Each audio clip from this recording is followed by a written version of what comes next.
రేవంత్ రెడ్డి గారి press meet గురించి ముచ్చట వచ్చింది కాబట్టి ఇప్పుడు తాతకు దగ్గు నేర్పకని ముచ్చట్లు వెనకటి నుంచి మాట్లాడుకుంటారు కదన్న. ఇప్పుడు హుందాగా వ్యవహరించండి మీరు అంటే హరీష్ రావు గారికి కానీ కేటీఆర్ గారికి కానీ రేవంత్ రెడ్డి గారు చెప్తున్న ముచ్చట, దీని మీద మీ అభిప్రాయం ఏం చెప్తారు? ముచ్చట మంచిదే కానీ ఎవరి నుంచి మొదలు కావాలి? ఇప్పుడు ముచ్చట మంచిదే, సుభాషితాలు ఎప్పుడు తప్పు కావు, కానీ ఎవరు దాన్ని పాడు చేసింది?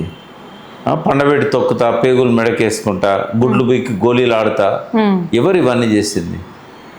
పొద్దున్న లేతే ఆవు కథలే కదా చెప్పేది. ఫామ్ హౌస్, కేసీఆర్ ప్రతిపక్ష నాయకుడు, కాళేశ్వరం 1,00,000 కోట్లు, ఇవే కదా ఆయన మాట్లాడేది అంతా కూడా. మాట్లాడి జనాన్ని నమ్మించే స్థాయికి పోయింది ఆయన. ముందు ఆయనే హుందాగా ఉండడం నేర్చుకోవాలి. ఆయన చెప్పింది అలా తప్పలేదు, కానీ ఎక్కడి నుంచి మొదలు కావాలి? ఇప్పుడు మొన్న కూడా ఎలక్షన్లో ఆయన క్యాంపెయిన్ చేసినప్పుడు అనగూడని మాటలు ఇష్టం వచ్చినట్టుగా మాట్లాడాడు. కేటీఆర్ గారు ఒక ఇంటర్వ్యూలో చెప్పారు, నేను మాట్లాడా, కానీ ఆయన మాట్లాడుతున్నప్పుడు నేను సైలెంట్గా ఉండలేను కదా. అప్పటికి నాకు బాగా ఆవేశం వచ్చినప్పుడు మా నాన్న ఫోన్ చేసి చెప్పాడు, వాళ్ళు సంస్కారం లేని వాళ్ళు ఇష్టం వచ్చినట్టుగా మాట్లాడతారు, మనం నోటి శుద్ధితో ఉండాలి, నువ్వు రియాక్ట్ కావద్దు, ఓపిక పట్టు అని చెప్పిండు అని చెప్పి ఆయన చెప్పిండు. అంటే ఇది ఎక్కడి నుంచి? రేవంత్ రెడ్డి దగ్గర నుంచే మొదలు కావాలి. అక్కడి నుంచి మొదలైతే మంచిదే, తప్పేం లేదు. రేవంత్ రెడ్డి దగ్గర నుంచి స్టార్ట్ కావాల్సిన అవసరం ఉన్నది. ఆయన ఇతరులకు చెప్పడం తర్వాత చెప్తాడు, కానీ ముందు ఆయన ప్రవర్తనలో మార్పు రావాలి. ఇవాళ కూడా ఆయన ఇంత సుభాషితాలు చెప్పిన ప్రెస్ మీట్లను ఏమంటాడంటే, ఇప్పుడు కవిత గురించి చెప్పకుండానే ఆస్తిలో హక్కు ఎన్టీ రామారావు పెట్టిండు అంటే వీళ్ళేదో వాటాల కోసం గొడవ పడ్డారని ఒక ఇండైరెక్ట్ మెసేజ్ ఇచ్చాడు. తర్వాత కేటీఆర్, హరీష్ రావు ఇట్లా చూస్తారు కదా అని ఆయన వాళ్ళ చూసే చూపుల మీద వెకిలిగా మాట్లాడిండు. అంటే ఇవన్నీ ఒక పక్కన చెప్పుకుంటేనే ఇంకో పక్కన ఆయన ఇవన్నీ చెప్తాడు. అవసరం ఏమున్నది? నువ్వు చక్కగా ఉంటే వాళ్ళు చక్కగా ఉంటారు కదా. ఈ ఊరికి ఆ ఊరు ఎంత దూరమో ఆ ఊరికి ఈ ఊరు అంతే దూరం కదా. కాబట్టి ఈ మాటలు చెప్పుడు బంద్ చేసి నీ ప్రవర్తనలో మార్పు తీసుకొచ్చుకో. నువ్వు ప్రతిపక్షాన్ని కాన్ఫిడెన్స్లోకి తీసుకో. ఓ మాట అన్నాడు, నేను చీఫ్ సెక్రటరీ చెప్పి పవర్ పాయింట్ ప్రజెంటేషన్ పెట్టి మనకు రావాల్సిన హక్కుల కోసం బీజేపీ, బీఆర్ఎస్ అందరం కలిసి మనం పనిచేయాలని చెప్పిండు. మంచిదే, వెల్కమ్ చేస్తాం. కానీ నువ్వు ఈ రకమైన ప్రవర్తన ఉంటే వాళ్ళు ఎందుకు కలిసి వస్తారు? కాబట్టి ఆయన లోపలనే ఆ మార్పు రావాలి. తర్వాత కాంగ్రెస్ కార్యకర్తలు కానీ నాయకులు కానీ ఈ గెలుపు ఒక వాపు, ఇది బలం కాదు. ఇది ప్రజలు స్వచ్ఛందంగా ఓట్లేస్తే బలమయ్యేది. ఇది ప్రజలను మభ్యపెట్టి రకరకాల నిజాయితీగా వాళ్ళకి ఓట్లు పడ్డాయి. ఏంటంటే అధికార పార్టీ కాబట్టి రేపు ఏమన్నా పనులు చేసుకోవచ్చు అని చెప్పి కొంతమంది పెద్ద మనుషులు, వాళ్ళు చదువుకున్న వాళ్ళు కావచ్చు, రిటైర్ అయిన వాళ్ళు కావచ్చు, టీఆర్ఎస్ ఎట్లాగా అధికారంలో లేదు, ఆ పార్టీ మీద మనకు ప్రేమ ఉన్నా కూడా జనరల్ ఎలక్షన్లో ఆ పార్టీకి వేద్దాం. ఇప్పుడైతే ఈ పిల్లోడు 3 సార్లు ఓడిపోయాడు, మంచి పనులు చేస్తున్నాడు కాబట్టి వీడినోసారి గెలిపిద్దాం, కొంత వీడు పోయి కొట్లాడి మన కాలనీస్ డెవలప్మెంట్స్ కోసం మనకు ఏమైనా ఫండ్స్ తీసుకొస్తాడు. ఎలక్షన్లోనే మనకు 200 కోట్ల ఫండ్స్ ఇచ్చారు పనులకు. వీడు గెలిచినాక 3 ఏళ్ళ దాకా ఉంటాడు కదా. యువకుడు, పిల్లోడు హుషారున్నాడు, రేవంత్ రెడ్డితో బాగా దగ్గర ఉన్నాడు కాబట్టి ఏమైనా తెచ్చిస్తాడు మనకు అని వేసిన ఓట్లు ఏవైతే ఉన్నాయో స్వచ్ఛందంగా వేశారు. అంటే ఈ జూబ్లీ సెలక్షన్ వచ్చినప్పటి నుంచి 200 కోట్ల పనులు జరిగినాయి. జూబ్లీ మొదలైనాయి.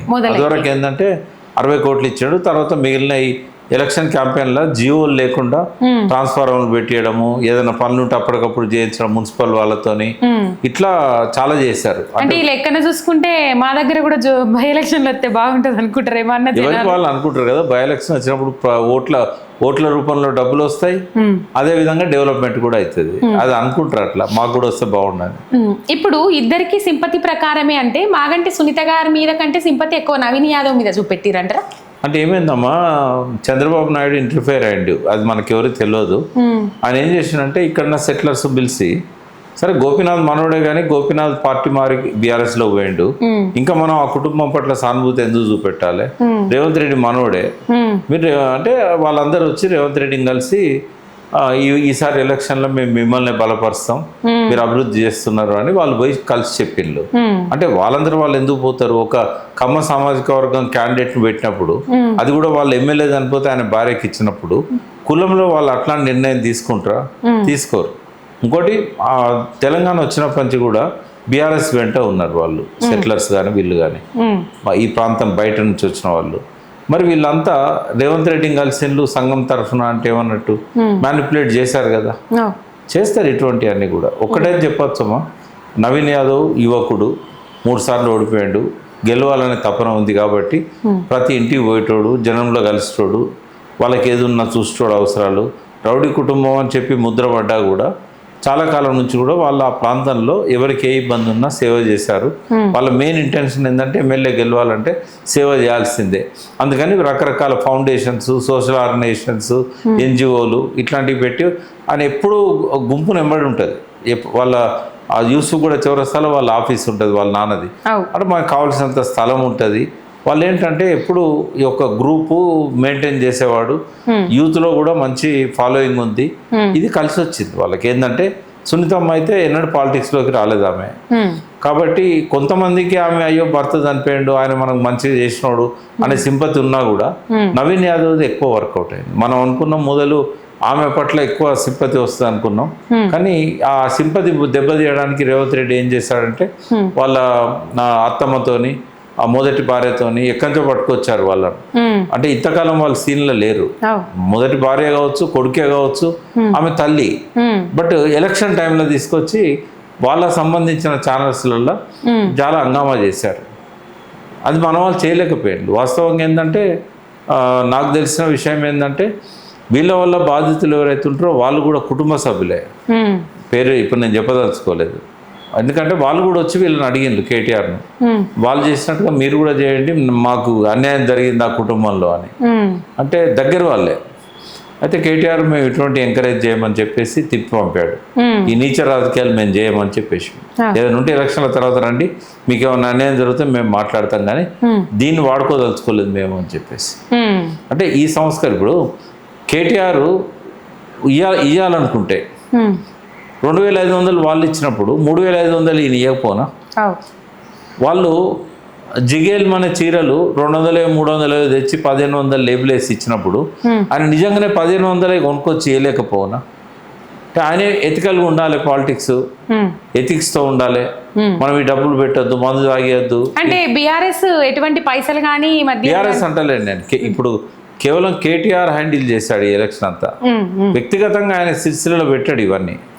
కాబట్టి ఆయన అనుకున్నాడు వాళ్ళు 2500 ఇచ్చేది తెలుసు కదా, మరి 3500 ఇచ్చేటోడు కదా, ఎందుకు ఇవ్వలేదు? దీనికి ఫుల్ స్టాప్ అనేది ఉండదు, ఆయనకు అట్లా ఇష్టం లేదు. కాబట్టి వాళ్ళ పద్ధతిలో ఈయన దిగజారదలుచుకోలేదు. ఒక సీట్ పోతే పోతుంది అన్నట్టుగా ఆ నీచ రాజకీయాలను ఆయన తీసుకోదలుచుకోలేదు.